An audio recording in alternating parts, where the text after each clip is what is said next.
the days of general employment are over. We're not going to have folks laying bricks. We're not going to have folks driving trucks. It's about automation. It's about robotics. It's about emerging technologies. And a lot of our educational leaders are not seeing that just yet. And so what are our people going to do? Slime! If it's true that the days of general employment's over, our young people need a STEM-centric experience. Our superintendent in Bridgeport saw that right away and did what he had to do to get the board involved and get folks involved to make this decision for 20,000 kids. So excited to be here today to celebrate our STEM Fest 2022 in collaboration with 21st Century Ed. A day like today sparks interest in a possible engineer, a possible teacher, a possible architect, because they see STEM education relating to real life and not just in a textbook.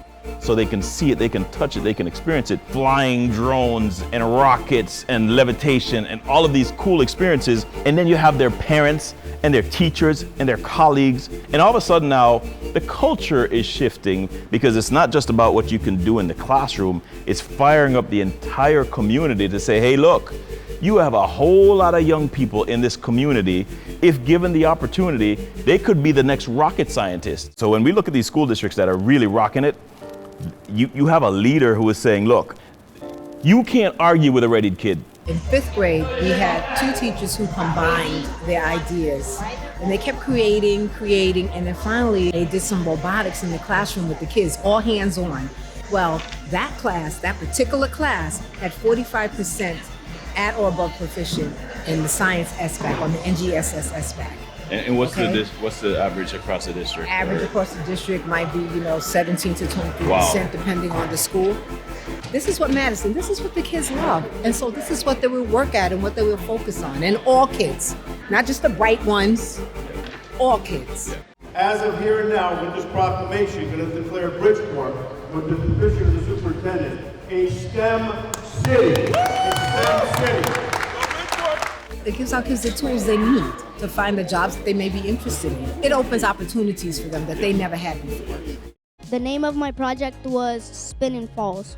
Thought about a ride that I had. I didn't love it that much, so then I thought, how can I make it into a game? So I made it out of a long piece of cardboard so it can be the arena, 2 marbles so I can use for the objects. I loved it so much because I got to work with other people in inventing new stuff that I haven't thought that I can invent. It was like when I made my own invention, I was excited because I made my own invention. I was really happy that I made that. I was happy. I was like, that's mine. I love that.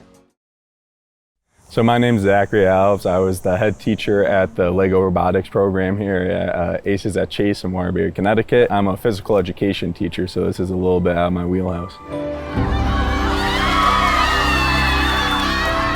The music's making him dance.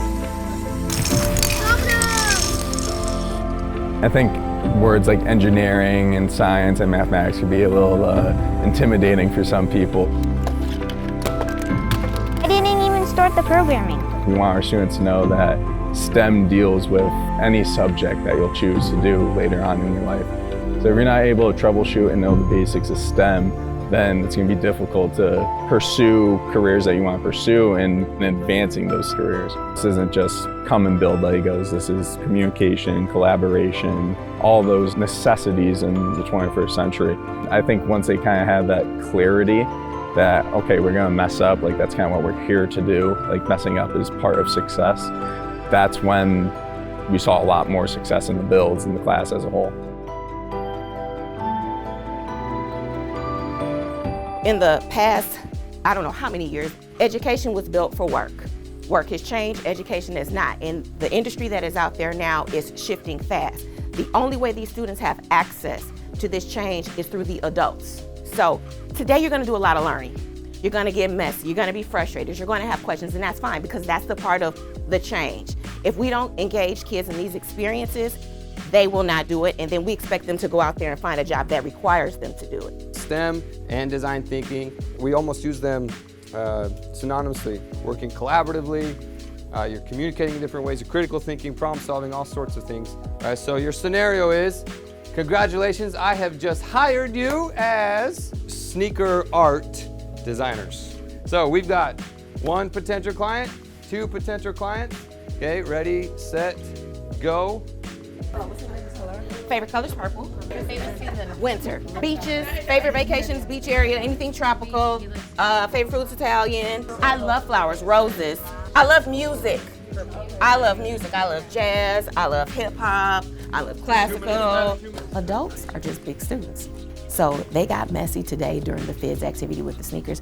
They had to problem solve. They had to say their why. We're not just telling teachers what to do, we're engaging them in the expectation of what we would want them to do in their classrooms. We're modeling that for them.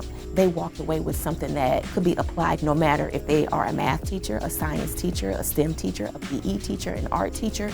It's something about agency and ownership that gives teachers a voice. It empowers them to be able to say, we do have the tools to do this. That was another thing another young lady brought up. She says, we might not necessarily have to always use 21st century tools, but we need to really foster in on 21st century skills. And that was so powerful to me because it clicked. It was like, you get it. And they're ready to keep moving forward because now they're engaged and they're ready to start that work.